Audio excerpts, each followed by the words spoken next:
Exit poll जो है वो एक बहुत बड़ा धोखा है और इस यात्रा का उद्देश्य जो है वो धोखाधड़ी करना नहीं है लोगों से।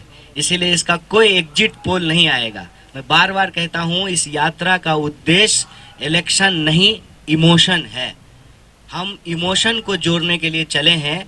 इलेक्शन अपने आप, उसका अगर प्रोसेस ठीक रहेगा, उसकी प्रक्रियाएं ठीक रहेगी, संस्थाएं ठीक से काम करती रहेगी, तो इलेक्टोरल रिजल्ट भी उसके अपने आप आ जाएंगे। देखिए, मैंने ये नहीं कहा कि जो है बहुमत बीजेपी का नहीं आएगा, और ये भी नहीं कहा कि बहुमत हमारा आ रहा है। हमने गुजरात चुनाव के अंदर जो भारत जोड़ो यात्रा की भावना थी, वो कैसे गुजरात चुनाव से जुड़ी हुई थी, गुजरात के लोगों की भावना भारत जोड़ो यात्रा से कैसे जुड़ी हुई थी, ये बताया। और दूसरी बात कि चुनाव के दौरान हमने क्या ऑब्जर्व किया, हमने ये ऑब्जर्व किया कि हमारी लोकतांत्रिक संस्थाओं को पंगु बनाया जा रहा है और गुजरात के आम लोगों के सवाल को चुनावी चर्चा से गायब कर दिया गया है। हमने कहा कि 22 बार प्रश्न पत्र लीक हुए और मोरबी में जो है पुल गिरा, घड़ी बनाने वाली कंपनी को पुल बनाने का ठेका दिया गया, चौकीदार को जेल में डाल दिया गया और चोर को भगा दिया गया।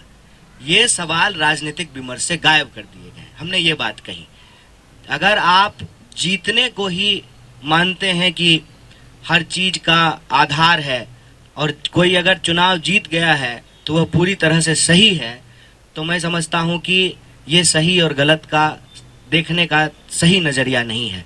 कई बार गलत करते हुए भी लोग जीत जाते हैं, लेकिन अंततः जो है ना, सही पे आना पड़ता है। और चुनाव के अंक गणितीय परिणाम क्या होंगे मैं उस पे नहीं जा रहा हूं, लेकिन जो भावनात्मक वस्तु स्थिति है और जो संवैधानिक स्थिति है, मैं उस पे चर्चा कर रहा था। एग्जिट पोल की एग्जिट होने का समय आ चुका है। 2018 के, मैं आपको याद दिलाना चाहता हूं, 2018 में मध्य प्रदेश, छत्तीसगढ़ और राजस्थान के बारे में एग्जिट पोल क्या कहे थे। तो ये एग्जिट पोल के आधार पर जो आप सवाल उठा रहे हैं, ये उचित नहीं है।